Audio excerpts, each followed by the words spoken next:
अभी बीच में फ़ोन आने की वजह से रुक गया था, तो एक बार फिर से देख लेते हैं। क्या था कि हमने एक बादशाह निकाली है, यानी एक किंग निकाल लिया, ठीक है।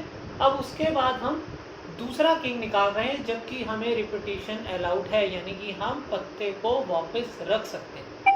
तो जब हमने उसमें वापस रख दिया तो हमारे पास वापस कितने पत्ते हैं? 52 ही हैं, है ना। अब अगर हमने वापस रख दिया तो बादशाह भी 4 ही है, यानी कि 4 हो गया, ठीक। अब क्या हुआ, हम 2 बादशाह निकाल चुके थे, तो हमने नीचे लिखा कि ये घटना घट चुकी है, यानी हम 2 बादशाह निकाल चुके हैं। अब क्या करना है हमें, अब हम निकालना है इक्का, यानी एस, ठीक है। अब हमारे पास कितने पत्ते हैं? अभी भी हमारे पास 52 है, क्योंकि हमने ये वाला बादशाह भी रख दिया है वापस, क्योंकि पूरी कंडीशन में अलाउड है। तो इक्के कितने होते हैं? वो भी 4 होते हैं, ठीक। तो ये तो निकल आया क्या कि हमने अलग अलग घटना निकाल ली कि भाई ये ऐसा निकला, फिर ये वाला बादशाह निकला, फिर इक्का निकला। लेकिन अभी हमें पूरी घटना निकालनी है, ठीक है। अब हम आते हैं, अपनी 11वीं क्लास में पढ़ा था कि या और हिंदी में अगर इंग्लिश में बात करें तो एंड और, ठीक है। या का मतलब इंग्लिश में हो गया और, ठीक है। तो अब हमें करना क्या है कि दोनों बादशाह और इक्का अगर निकालना है, तो अगर यहाँ या की शर्त नहीं बनती। क्यों नहीं बनती? क्योंकि मैंने फिक्स कर दिया है कि पहला बादशाह आ रहा है, दूसरा बादशाह आ रहा है और तीसरा इक्का आ रहा है। अगर मैंने क्वेश्चन में बोला होता कि 2 बादशाह और एक इक्का आ रहा है, तो फिर वो या की शर्त हो जाती। क्यों? तब हमें नहीं पता था कि पहले बादशाह आएगा या पहले इक्का आएगा, है ना। तो ये कंडीशन भी हो सकती थी के, ये भी हो सकती थी के, क्योंकि तब हमें नहीं पता था कौन सा पहला और कौन सा बाद में आएगा। तो अगर या की शर्त होती थी तो हमने 11वीं में पढ़ा था, हम जोड़ते हैं, यानी कि प्लस करते हैं। और अगर और की शर्त होती है, यानी कि हमें फिक्स है कि भाई यही होना है, तब गुणे की, यानी कि मल्टीप्लाई की शर्त होती है। तो अभी यहाँ तो फिक्स है, तो हमें क्या करना है, इन तीनों का मल्टीप्लाई करना है, यानी 4/52 4/52 इंटू 4/52। सॉल्व कर लिया, जो भी आया वो हमारा आंसर हो गया, ठीक है।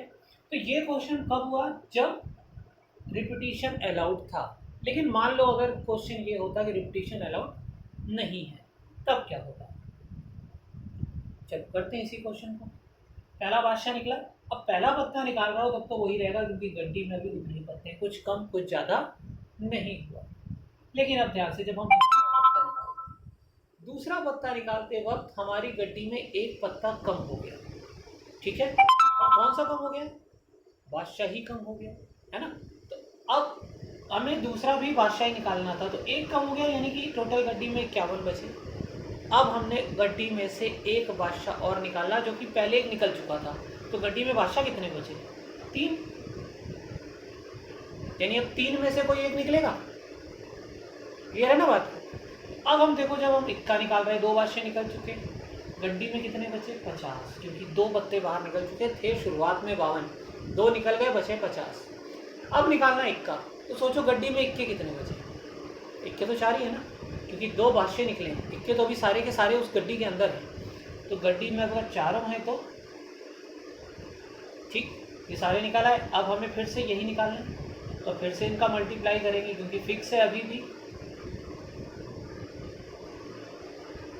इसको भी सॉल्व कर लिया, जो आ गया वो हमारा आंसर हो गया। तो हमें इसमें समझने वाली बात क्या थी कि रिपीटिशन अलाउड होगा या नहीं होगा, पहली चीज़। दूसरा, अगर हमें एक से ज़्यादा चीज़ें निकालनी है गड्डी में से, गड्डी हो, बॉक्स हो, कुछ भी हो, अगर हमें एक से ज़्यादा चीज़ें खरीदनी है तो हमें गुणा या प्लस का इस्तेमाल करना होता है। प्लस जब क्वेश्चन आएगा, जैसे मान लो इसी क्वेश्चन में मैं तुमसे कह देता कि 2 बादशाह और एक इक्का, तो हमने अभी बनाया था कि ये भी हो सकता था, ये भी हो सकता था, तो हमें ये तीनों की शर्तें निकालनी पड़ती, जो भी आती, ऐसे करके या ऐसे करके, ठीक है। और लास्ट में हमें इन तीनों को जोड़ना पड़ता, तो जब क्वेश्चन आएगा तब हम वो भी कर लेंगे, ठीक है। तब हमें इन तीनों को जोड़ना पड़ता, क्योंकि हमें क्या करना है, या की शर्त को करना। और या का मतलब हो सकता है ये भी हो सकता है, या ये भी हो सकता है, या ये भी हो सकता है। और यहाँ की जितनी चीज़ें होती हैं हमें उन सबको कलेक्ट करना होता है, क्लियर। फिक्स वाले में हमें केवल और का इस्तेमाल यानी कि गुणे का इस्तेमाल करना है। 16.2 के कुछ क्वेश्चन करने की कोशिश करना जितने भी हो सके, ठीक है। खास तौर से 3-4 तक करने की कोशिश करना, पहला दूसरा तीसरा चौथा हो जाएगा तो ठीक है, नहीं तो कल मैं वापस इसको शुरू करूँगा, ठीक है। कॉन्सेप्ट हमने पढ़ लिया, एक ये पढ़ लिया, और इससे पहले हमने क्या पढ़ा, इंडिपेंडेंट इवेंट यानी कि स्वतंत्र घटना। ये दोनों चीज़ों को अच्छे से समझेंगे, फिर हम 16.2 शुरू करेंगे। क्लियर? तो आज का टॉपिक इतना ही था। तो 2 वीडियो बने हैं इसमें, बीच वाला बीच में रुक गया था, तो मैं 2 एक साथ भेजूंगा, ठीक है। तो दोनों को ही देख के कंबाइंड करके पढ़ लेंगे।